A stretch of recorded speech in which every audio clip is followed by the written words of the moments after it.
metaphysical friends. I'm here to discuss with you today the fourth chakra, green. Now, although green vibrates to the heart chakra, so does pink. So the heart chakra is the only chakra that has twofold colors attached to it. Imagine, if you would, watermelon tourmaline. But rather than focus on pink right now, which is the more emotional aspect of the heart chakra, I wanted to put us in the pattern of the healing aspect of the heart, the compassionate aspect of it, the very natural aspect of the heart chakra. As you know, I love all colors, but I find green to be fascinating. It really is one of my favorites. I've done most of the house in green, and if Picasso went through his blue period, I guess Daniel went through his green period. So there was quite a lot of pieces I did in the 90s and the early 2000s, Victorian pieces, that were limited palette, sepia, and green. There was something very calming about it. I found it to be quite soothing, and it really seemed to strike a chord with the emotional energy. Those that do see auras often see green in the auras of those that are in the healthcare professional field and are, working towards the better health of someone, or even they themselves are healing. Quite often, spots, echoes, or orbs of green are seen in their auras. Very beautiful, and many different shades, of course. So rather than discuss what I did with the blue video, which is everything in the world that's painted blue because it's so universal, let's go into a completely different atmosphere with this. Let's go into the ethers and discuss the metaphysics of green. I find the quandary with a lot of people that I read, sometimes even including myself, is lost objects. Where did you leave your keys? Where did you leave your glasses? Sometimes even a missing child. I mean, my God, you never know, a gate could be open. So there's a real, an emotional, a necessity, and sometimes just a pragmatism attached to that which is lost. So here's the metaphysical mindset to be in when you want to discover or find a lost object. Imagine, if you would, the theory is called the green and golden thread. I do this often and it works. I'm a psychic, but I'm a human being. So I've got a lot of things myself, a lot of tchotchkes, a lot of earthly, mundane things I've got to keep an eye on. My wife's keys, my keys, the key rather to which car, to which back door, to which front door, to whose house, to you name it. But here's what works. Imagine that there is a golden, green thread that's interwoven, and it is attached to your lost object, and you hold the other side of the thread, and in a state of calm and centeredness and green, imagine that you are gently pulling at the thread. I have found 98% of the time that if I get myself into some sort of a somnambulist state where that is my focus, the lost object, especially when time is of the essence, I gently allow my mind, if not even go through the mudra, they call it, of pulling on the thread. It seems almost I'm going into a zombie state, but it ultimately takes me to the lost object. Try it yourself, but make sure that the thread you're considering is green and gold. I promise you, it'll work. And I know there are many people out there right now that are missing a piece of jewelry or a set of keys. I would love to find it. This mindset works. Green is also the color of compassion. So if you're putting out a vibrational field where you're either doing Reiki or your own healing modalities, and you want to help somebody that is recovering, tap into the hues of green. Imagine emerald colors entering into the person you're putting a vibrational field in. Visualize the beautiful color green bathing itself in sea green or earth green around the individual that you would hope to allow them to really feel the essence of your true heart chakra, letting them know that this is real, it's coming from a very solid place in your heart, it's serious, you love them, you want them to heal, those thought processes really make a difference. And again, the color green truly allows for this sense of the facilitator of the healing to feel calm, as well as the receiver of the compassion to truly make a good connection with the healer.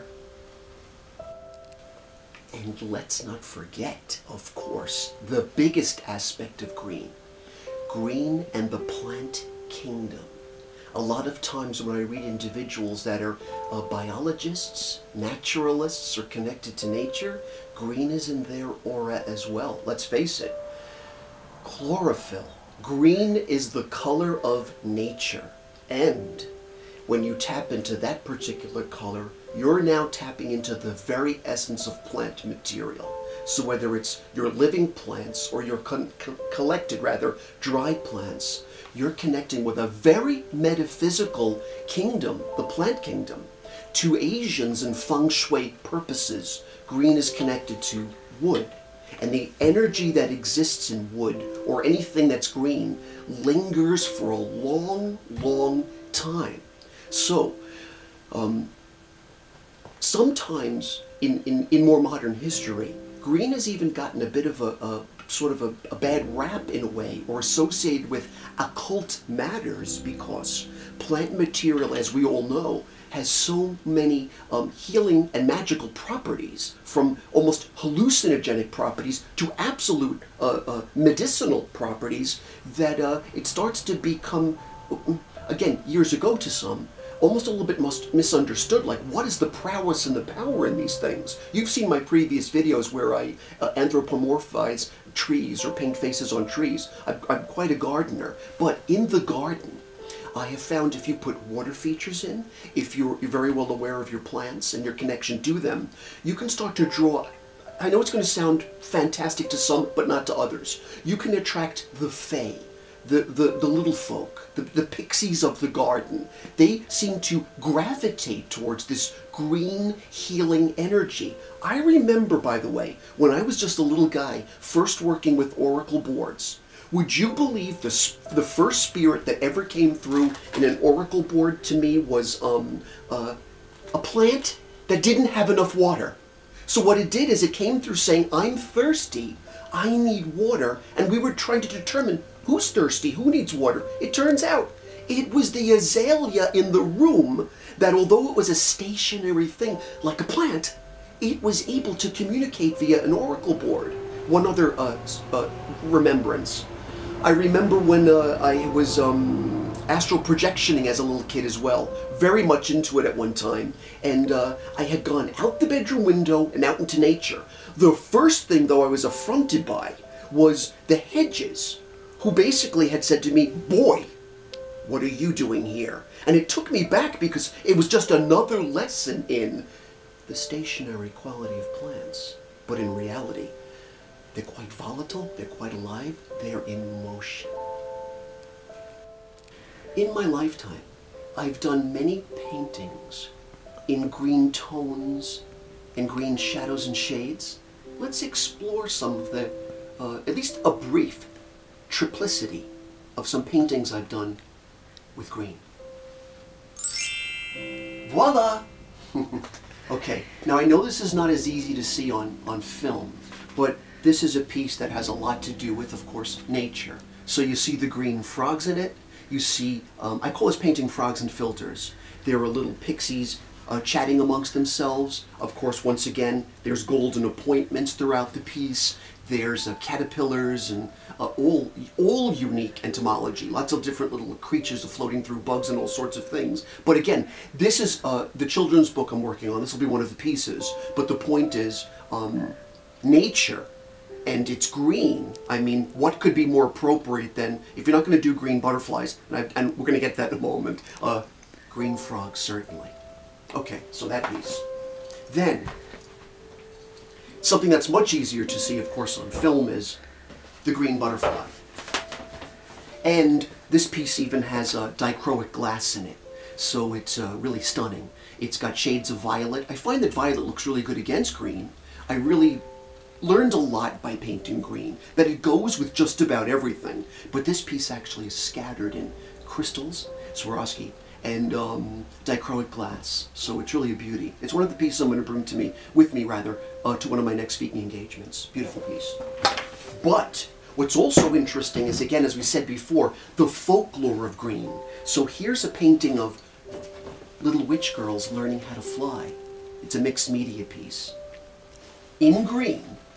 But again, think about The Wizard of Oz, the Emerald City.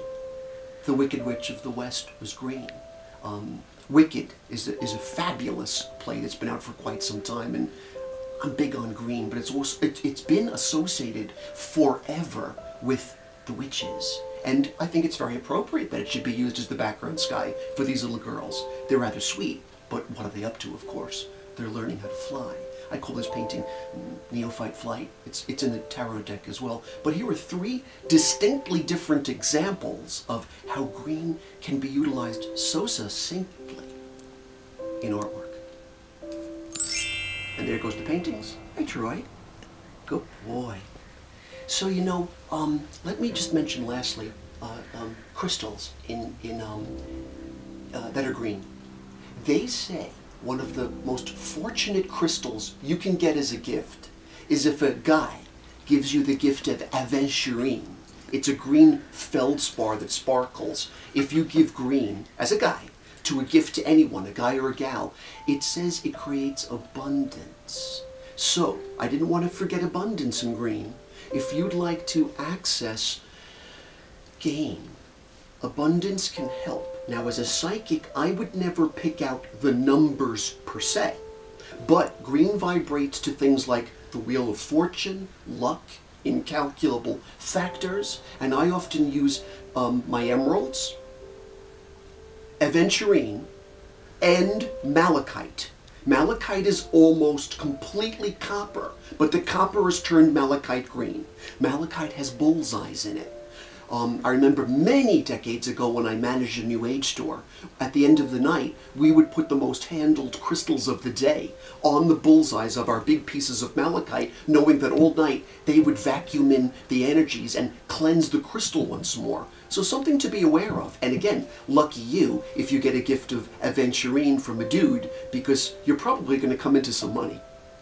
That said, it might be time to do a reading. I find I almost tend to burn up. As you know, I sometimes feel like I'm going to spontaneously explode when I do readings. So let's get all this out of the way first. Let's let Danny cool down. Okay. Ah, the pot of gold. I got to get it off my neck. Okay, we'll do a reading. Okay. So comfort's everything when you're doing a reading. So let's do a reading and see what we get. We're discussing greens. Velvet, and the vibes say this. Okay, so, alright, so, when we're in this vibrational field of the heart chakra, and I want to do a reading for you that has great compassion attached to it, and I want you guys to have abundance in the year of the dragon, and we all want to be in an energy field where we're always healing. This is the knee that had surgery. Obviously, it might not be 100%, but I can move it. So, the vibrational field that comes through today, in a grand trine, of course, I'm big on these grand trines when it comes to doing readings, the triplicities. They say the goddess Hecate, is the goddess of the, where three roads meet. There she is standing. The first vibe that comes through today for us when we're processing green is, okay, the vibe is interesting. My painting, frogs and filters. Yay! So we get our image of frogs. The painting I decided to choose to show you today. By the way, I'm not really want to show that piece very often on Facebook. I don't want to see it made into a million posters all over the world. So I'm not anxious to really publicize it too much, but I figured today, yeah, what are you going to do? So I did, and sure enough, I knew I must have done it for a reason, because the first image that came through is frogs and filters, a golden frog, which represents, in my divination deck, abundance and luck that can come to people. So if you've gotten this vibe now in the third month of 2012, and they do say, because now, of course, the spring equinox will emerge this month, this is the month now, the green month, where all the, as the blanket of snow melts and the bulbs awaken, all electric, now you can start to attract abundance to yourself. It was not easy to do in 2011, a golden rabbit year. It wasn't terribly easy to do in the tiger year, but now in a water-breathing dragon year, you can. So think with prosperity. It's there for you. Okay, now, let's see how you get there. If it's promised, there has to be a schematic or a stepping stone that takes you there, a steppable. And the vibes say, this is it. The green butterfly! The other image that I wanted to show you guys today. So there it is. I told you it was in the divination deck, or at least I think I did. But it is. I mean, obviously. So there it is, the green butterfly. When the jade butterfly appears, again, I'm convinced when people get it of either two things. Either it's their communing with nature and supernature, supernatural energy or the spirit realm, or they're attracting gain or abundance to themselves. So it's usually a symbol of one, the other, or both. Those that have passed over wanting so much for you to be able to exist in a world that challenges us financially. The green butterfly. Love it. Love it. And the capstone of the pyramid says this.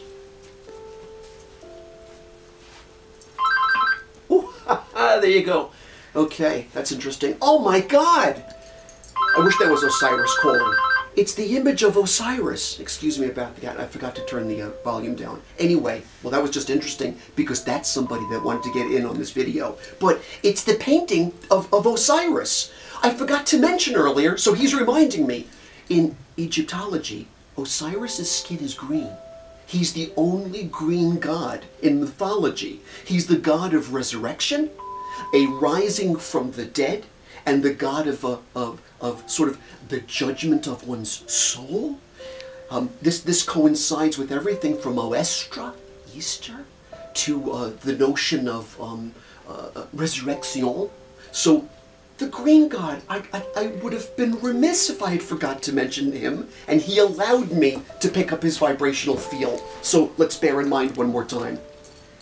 Green, it's abundance, it represents gain, and again, yes, nature. You're buried, but you're resurrected.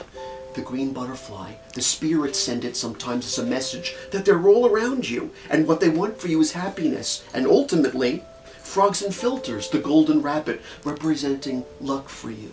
May you find your abundance from this third month on. God bless you all.